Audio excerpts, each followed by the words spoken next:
सभी बच्चों का स्वागत है। आज हम लोग प्रश्न संख्या 4 से 6 तक इस वीडियो में बनाएंगे। तो पहला प्रश्न 4 नंबर जो प्रश्न है वो कहता है 10, 15 तथा 25 बच्चों को समूह बनाने के लिए कम से कम कितने बच्चों की आवश्यकता होगी। कहने करते हैं कि 10 बच्चा का जब समूह बना रहे हैं, 15 बच्चा का जब समूह बना रहे हैं और 25 बच्चा का समूह बना रहे हैं तो कितना बच्चा, कम से कम बच्चा कितना चाहिए ताकि समूह जो हो पूरा पूरा बने। ये नहीं कि 10 बच्चा को बना रहे हैं तो किसी में 9 हो जाए, ऐसा नहीं। तो इस तरह का सवाल बनाने के लिए हम लोग क्या करेंगे, जो दिया हुआ है संख्या उसका हम लोग लघुत्तम समावर्तक निकालेंगे। तो हम लोग लिखेंगे इसमें कम से कम बच्चे की आवश्यकता बराबर होगी, इसको लिखेंगे कम से कम बच्चों की आवश्यकता बराबर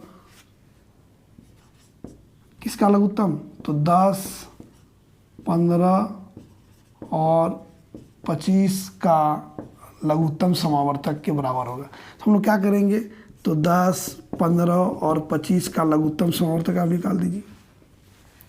तो ये 2 से नहीं कटेगा, सीधा 5 से आप इसको काटिएगा। 5 दूना 10, 5 तिया 15, 5 25। अब तो नहीं कटेगा, तो लघुत्तम समावर्तक आ जाएगा 5 गुना 2 गुना 3 गुना 5, यानी 5 दूना 10 गुना 15 बराबर 150। तो कम से कम 150 बच्चों की आवश्यकता होगी। कितना बच्चों की आवश्यकता होगी, 150 बच्चे की आवश्यकता होगी। ये कम से कम बच्चों की आवश्यकता जो होगी वो 150 बच्चों की आवश्यकता होगी 10, 15 और 25 का समूह बनाने के लिए।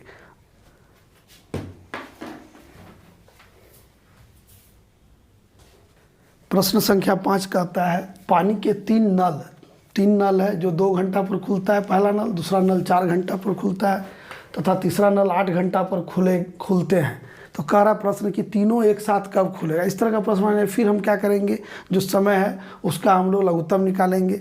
तो यहाँ पर क्या करेंगे, हम लोग इसको लिखेंगे इस तरह से, हल बराबर पूछा क्या है, तीनों नल कब खुलेंगे। तो लिखेंगे तीनों नल एक साथ खुलेंगे बराबर, क्या बराबर होगा, तो 2, 4, 8 घंटे का लघुत्तम समावर्तक के बराबर। तो अब देखिए 2, 4 और 8 का लघुत्तम निकालिए। 2, 4, 8 का लघुत्तम, ऐसे दुक्का से 1 बार, 2 बार, 4 बार, फिर दुक्का से 1, यहाँ रह जाएगा 1 और 2, 2 दूनी 4 दूनी 8। तो इसका लघुत्तम समावर्तक होगा 2 गुना 2 गुना 2 बराबर 8 घंटे, यानी तीनों नल 8 घंटे पर खुलेंगे एक साथ, जो है 8 घंटे के बाद खुलेंगे, माने 8 घंटा के बाद तीनों नल एक साथ खुलेंगे। अगला प्रश्न,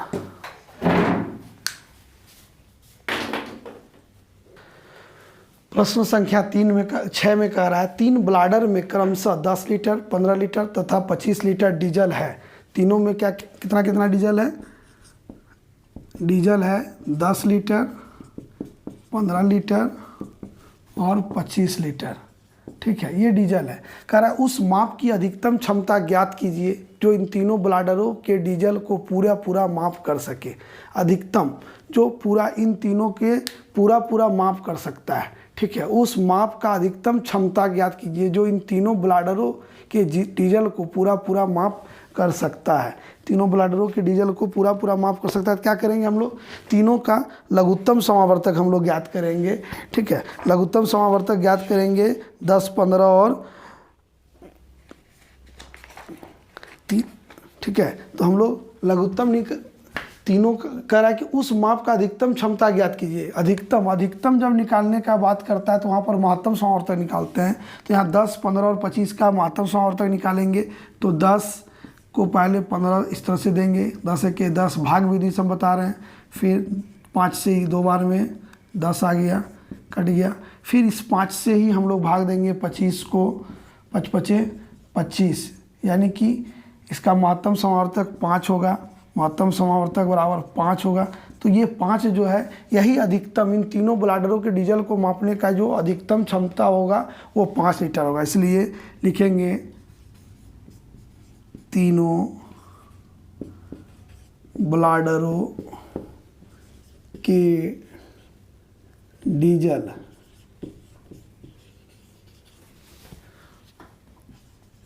को पूरा